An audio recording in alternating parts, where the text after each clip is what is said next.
Varahi silks వారి grand festive celebrations పొందండి 10,000 రూపాయలు ఆపై కొనుగోలుపై బంగారు నాణెం ఉచితంగా. 70 కోట్ల బడ్జెట్ తిప్పి కొడితే కోటి రూపాయలు కూడా రాలేదు. 2025లో బిగ్గెస్ట్ డిజాస్టర్ ఇదే. సినిమా ఇండస్ట్రీలో హిట్లు ఫ్లాప్లు సహజం, కానీ కొన్ని ఫ్లాప్లు ఉంటాయి, అవి చరిత్రలో నిలిచిపోతాయి. ఇప్పుడు మనం మాట్లాడుకోబోయే సినిమా కూడా అలాంటిదే. నిర్మాతలు ఏకంగా 70 కోట్లు ఖర్చు పెట్టి సినిమా తీస్తే థియేటర్లో అది వసూలు చేసింది కనీసం కోటి రూపాయలు కూడా కాదు. అవును, మీరు విన్నది నిజమే. అది మన తెలుగు సినిమా కాదు, అలా అని మీకు తెలియని సినిమా కూడా కాదు. అసలు ఆ సినిమా పేరేంటి, ఆ హీరో ఎవరు, అంత బడ్జెట్ పెట్టి ఎందుకు తీశారు, చివరికి ఆ సినిమా పరిస్థితి ఏమైంది? ఈ ఇంట్రెస్టింగ్ డిజాస్టర్ స్టోరీని ఇప్పుడు చూద్దాం. 70 కోట్ల బడ్జెట్ పెట్టి సినిమా తీస్తే రిలీజ్ రోజు కనీసం 1 కోటి రూపాయలు కూడా వసూలు చేయలేదు.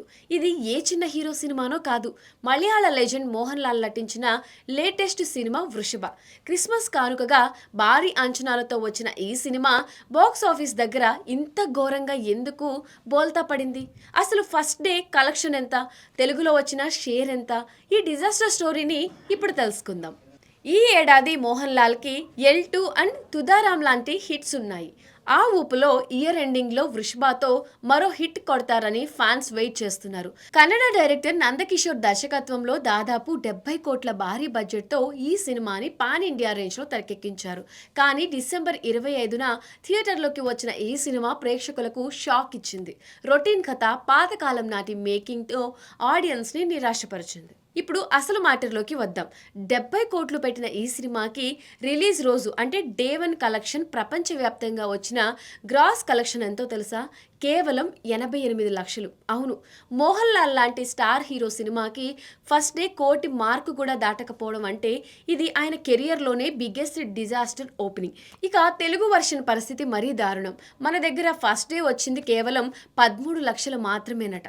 పోనీ టాక్ ఏమైనా బాగుందా అంటే అదే లేదు. నెగిటివ్ టాక్ రావడంతో రెండో రోజు కలెక్షన్ ఇంకా పడిపోయాయి.